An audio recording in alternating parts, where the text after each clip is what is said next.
Welcome to the Galileo Interviews.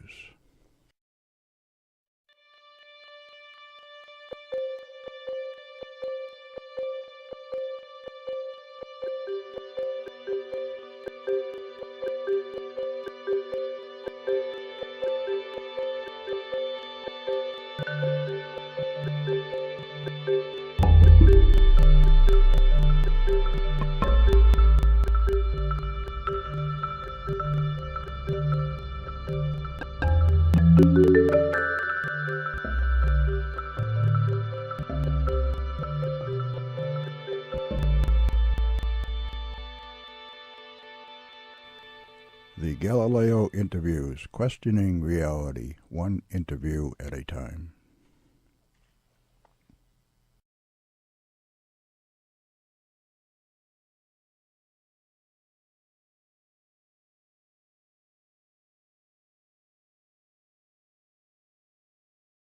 So welcome to the Galileo Interviews. My name is Chuck Credo. With me today is a personal friend, somebody that I've gotten to know over the last year. She's come to Seacoast Saucers meetups for a little over a year now. We were introduced by Dean Merchant, who's not only here in the background, but a court jester, if you will, somebody who has done a lot of great things to help our organization. And so I'd like to introduce you to Carol Adams. Carol, welcome. Thank you. To the Galileo Interviews. Thank you for being here. Very glad to be here. Thank you. Yeah. So, among many things, you are a published author. I am. You are a award-winning artist, is that correct? Yes, I am. Yes.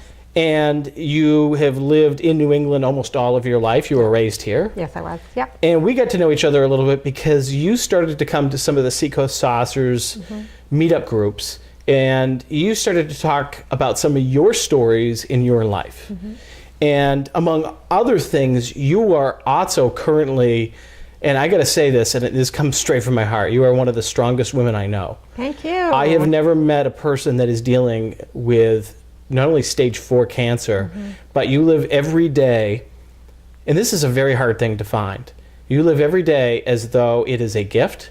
You do not get down. You do not get depressed about what is going on in your life. And it is so admirable to see somebody in a spot like that where other people would curl up and say, woe is me, here you are.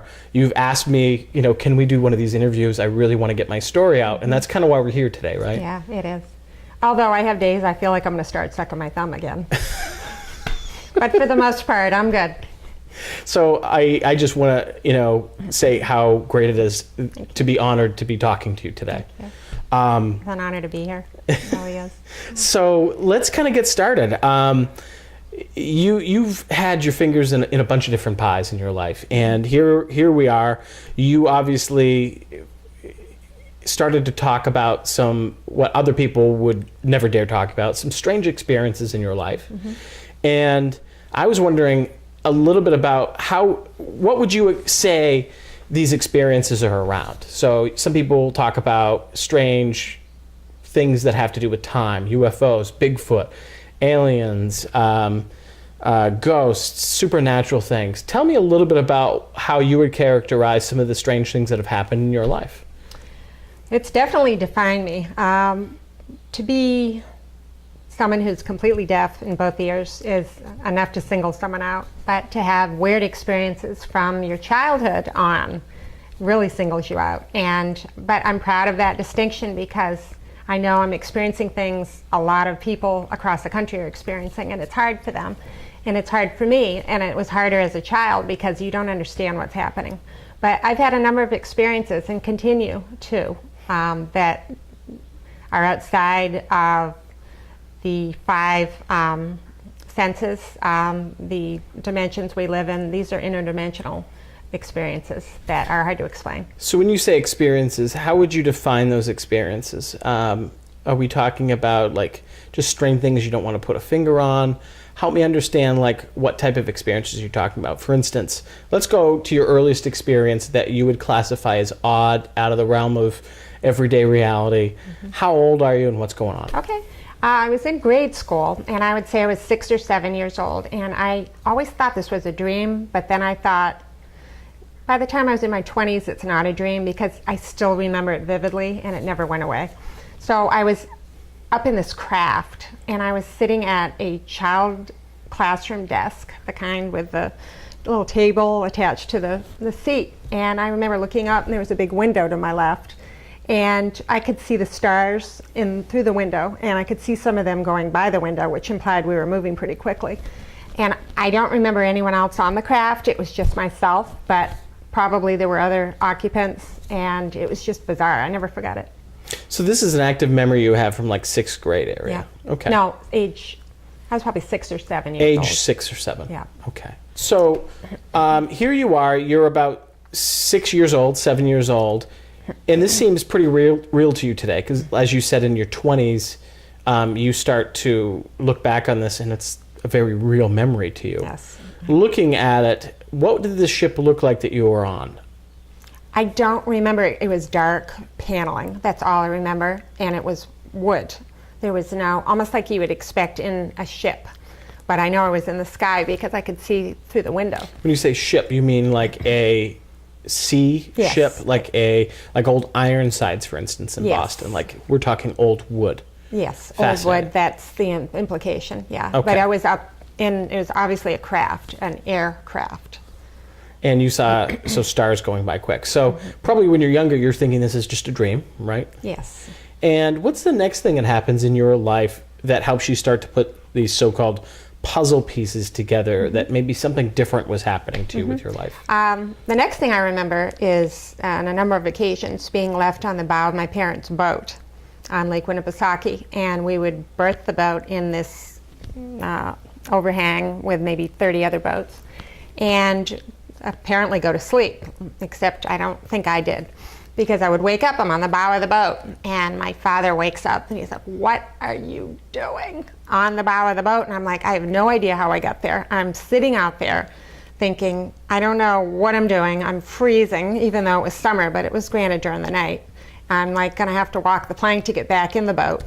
So this happened on a number of occasions. My father remembers it after some prodding that, yes, you were left on the bow of the boat by your own volition or someone else's. I don't know, he says, but that was one of the vivid memories. Looking at this, a lot of people would say, well, kids fall asleep on boats, right?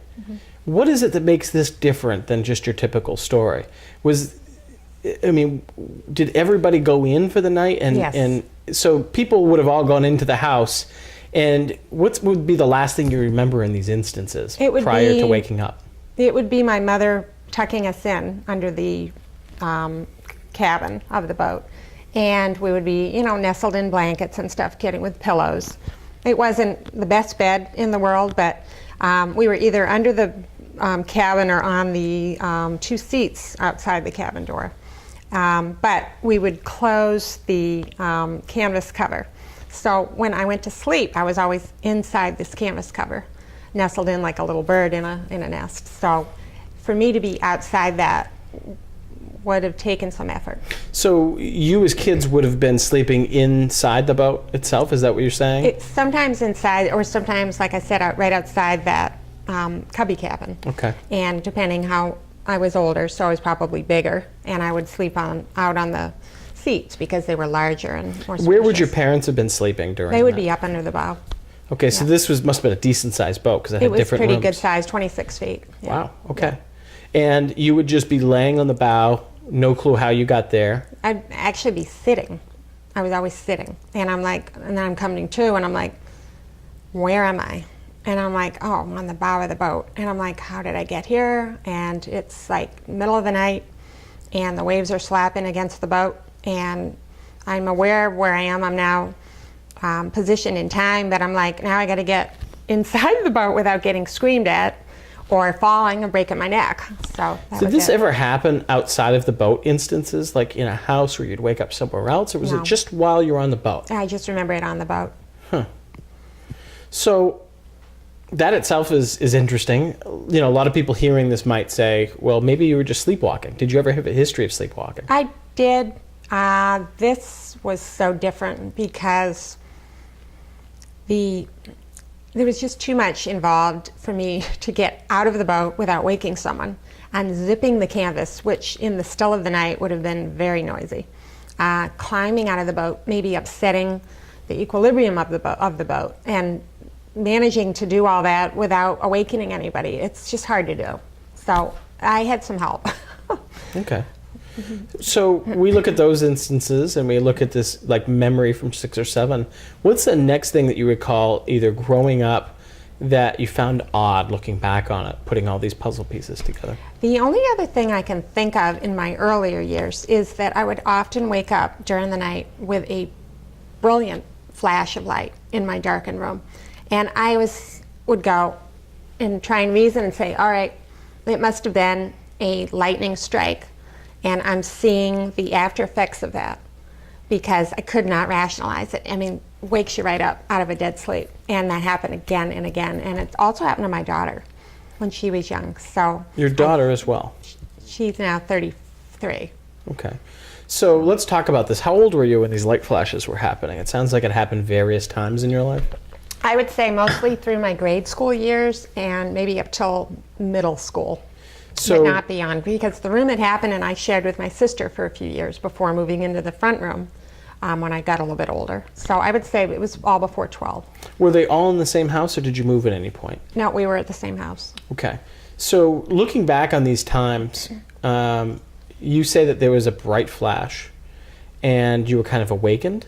Mm-hmm. What else did you observe during these times? Anything else that you can pick out? Because, I mean, could this have been, and I'm just playing devil's advocate, couldn't have been like a light from a car shining in your window waking you up? And if not, what was different about this? It was just abrupt and it was isolated. And it wasn't like it had a beam or any connection.